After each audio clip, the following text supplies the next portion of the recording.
Assalamualaikum warahmatullahi wabarakatuh. Waalaikumsalam warahmatullahi wabarakatuh. Bagaimana kabarnya hari ini? Alhamdulillah sehat. Baik. Sebelum memulai pelajaran hari ini, alangkah baiknya dipimpin doa dulu. Siapa ketua kelasnya? Ika. Baik, Mas Dika dulu berdoa. Sebelum kita memulai pelajaran, mari kita mulai.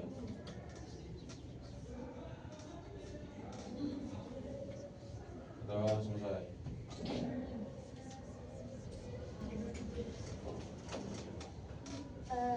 Kita mulai dengan ice breaking dulu ya. Ayo berdiri semua.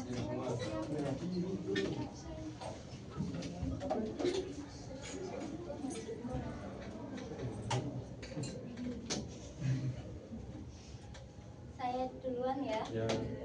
Namanya ice breakingnya tepuk fokus. 1, 2, 3. Tepuk fokus. Tengok kanan, no. Tengok kiri, no. Fokus. Apakah sudah bisa? Bisa. Baik, 1, 2, 3. Tepuk fokus. Tengok kanan, no. Tengok kiri, no. Fokus. Baik. Ibu absen dulu ya. Dinda, Audia, Regan, Hadir. Dika. Baik. Masuk semua ya. Ada yang tidak masuk? Helmi enggak masuk. Helmi Kenapa, jalan. Mas Helmi? Masih di jalan.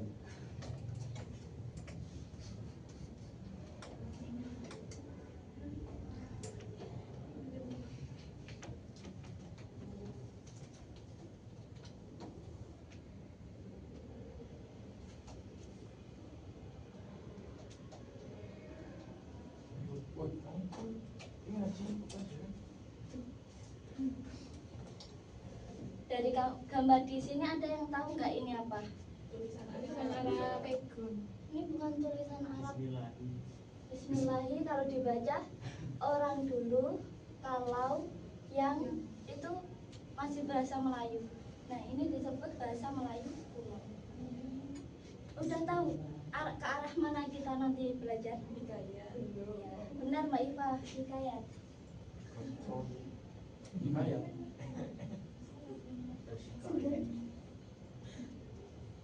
Baik, sebelum memulai, tujuan pembelajaran hari ini yaitu ada 2. Kita setelah mempelajari teks hikayat dapat mengidentifikasi struktur hikayat dan juga menafsirkan nilai-nilai moral yang terdapat dalam hikayat yang kita dengar nanti.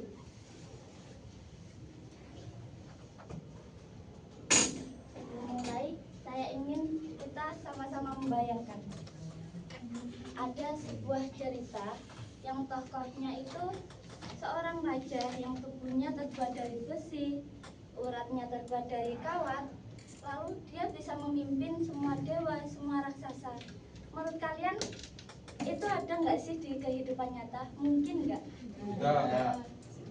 Benar, karena suatu cerita yang tokohnya dibayangkan saja tidak mungkin itu bisa dikatakan teks hikayat nanti. Selanjutnya, nah, apa itu teks hikayat?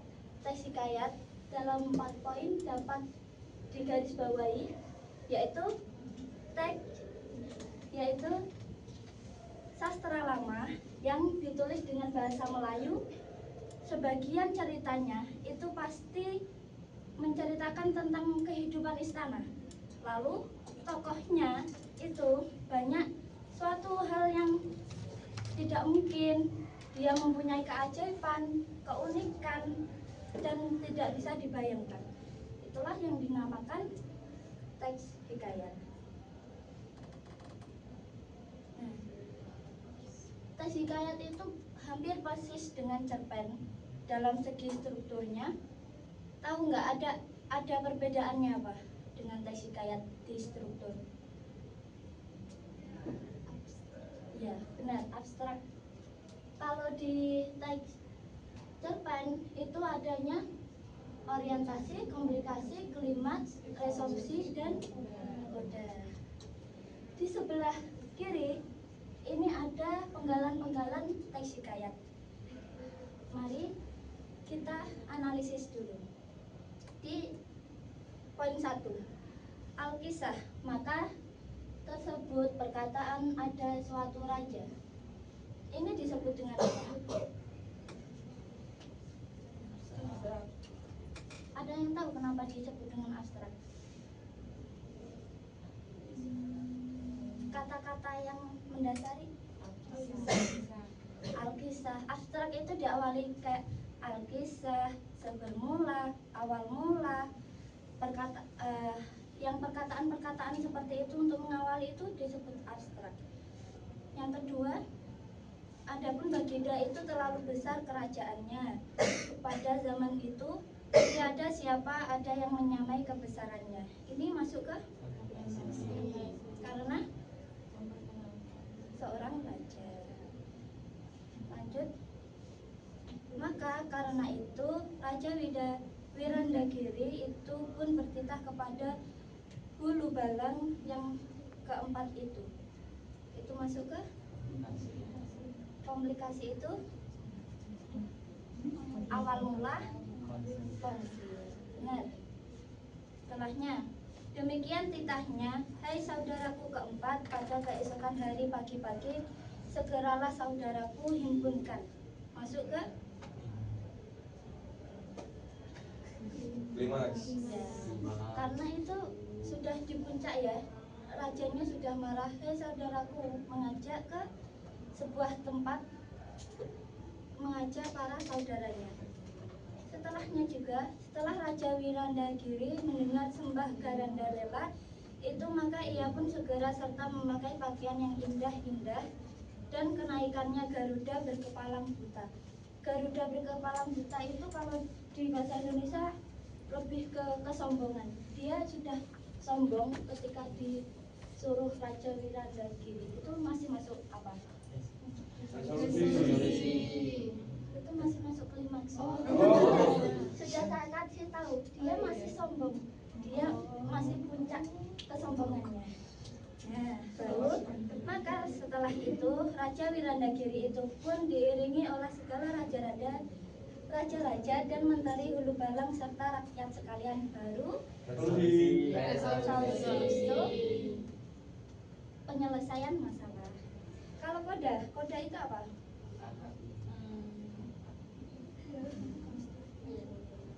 Amanat.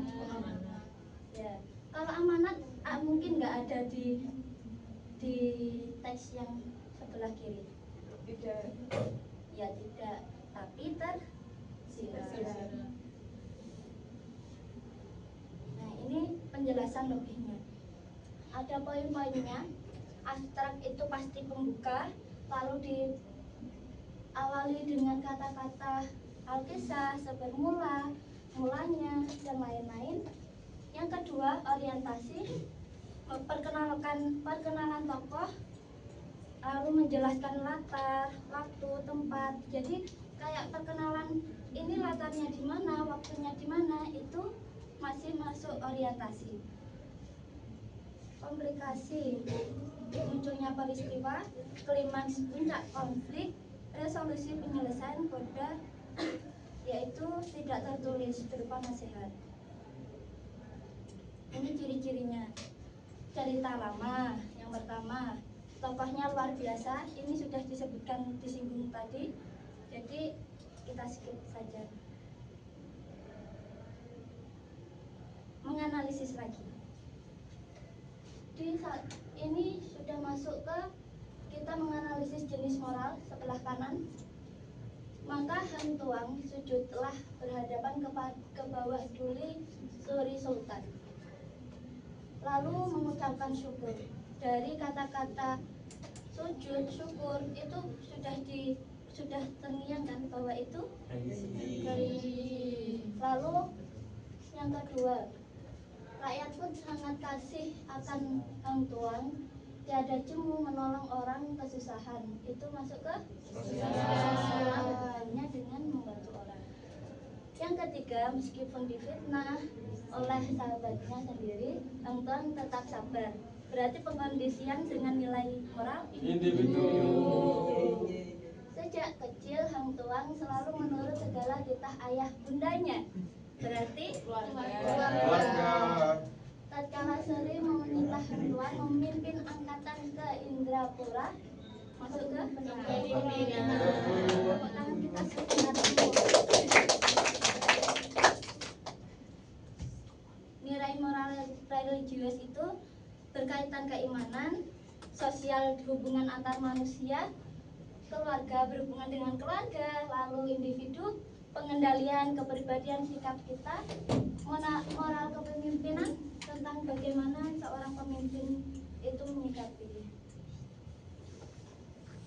Ya, sekarang kita tugas berkelompok dulu ya. Kita dulu. Temukan kode unik di kodenya lewat WhatsApp. Dan badai topan, ia memohon kepada Sang Pencipta agar diberi sebuah pulau. Pulau itu akan menjadi tempat bermukim bagi anak cucu dan menyerangmu. Tapi engkau memasak tidak makmur, aku takut. Ingin berkeliling dunia bersama ikan paus dan lumba-lumba. Tidak, aku tak punya keinginan pribadi. beliau pun mengobati luka di tubuh. Cucu dan keturunannya telah menjadi kenyataan. Permohonannya telah Pak Ijan dan ikan todak dijadikan slogan lambang pemerintah Kabupaten Kota Baru.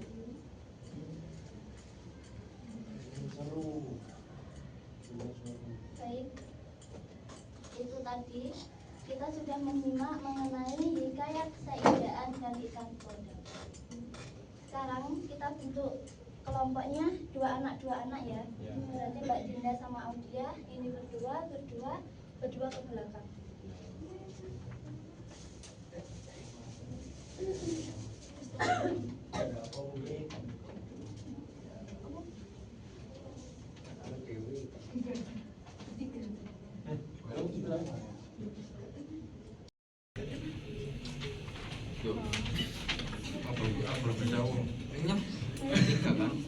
Kerjakan dulu ya. Saya diwakilkan offside. Ada yang Mbak?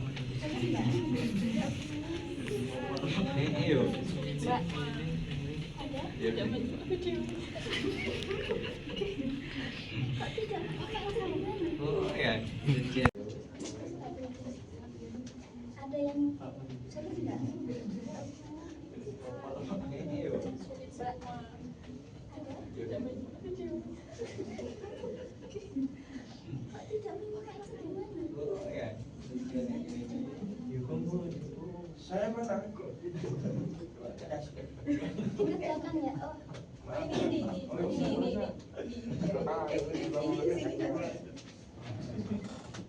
Oh, ini. Sudah ada yang mau perwakilan?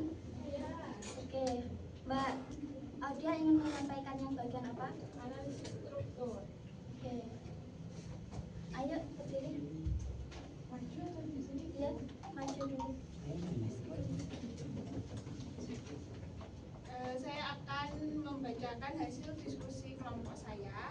Analisis struktur teks hikayat Seijaan dan ikan todak.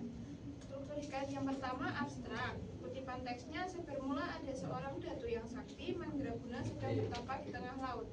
Penjelasannya awal cerita memperkenalkan Datu Mabrur yang bertapa memohon pulau bagi keturunannya. Terus ada orientasi, namanya Datu Mabrur yang bertapa di antara Selat Laut dan Selat Makassar. Penjelasannya menjelaskan tokoh utama, latar tempat di tengah laut, dan waktu pertapaan. Ketiga, komplikasi, seekor ikan besar tiba-tiba muncul dari permukaan laut dan terbang. Penjelasannya, konflik terjadi ketika Raja Ikan Todak menyerang Datu Mabrur karena merasa terganggu oleh semedinya. Resolusinya, sebagai sesama makhluk ciptaannya, aku akan menolongmu. Penjelasannya, Datu Mabrur menolong Raja Ikan Todak yang kemudian berjanji membantu mewujudkan impiannya. Dan yang terakhir ada koda. Kutipan teksnya sambil mendorong mereka serempak berteriak, Saijan, Saijan. Penjelasannya, cerita ditutup dengan pesan persatuan dan rasa syukur atas terciptanya pulau baru. Oke, terima kasih tepuk tangan. Yang ingin menyampaikan pesan moral, nilai moralnya siapa? Kali-kali. Oke, maju Mbak. Disampaikan 2 aja ya.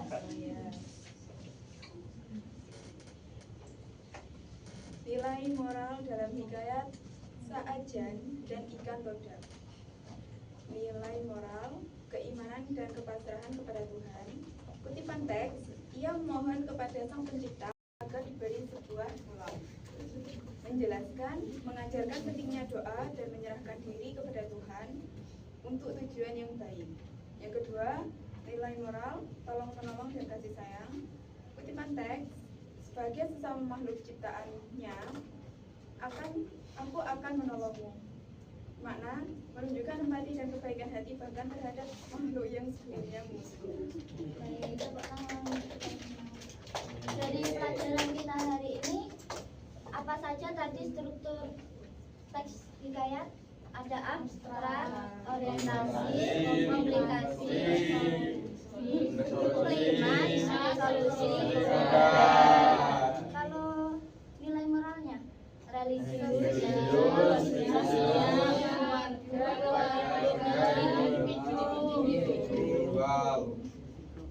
Baik, terima kasih anak-anak atas semangatnya. Tetap semangat, tetap rajin belajar.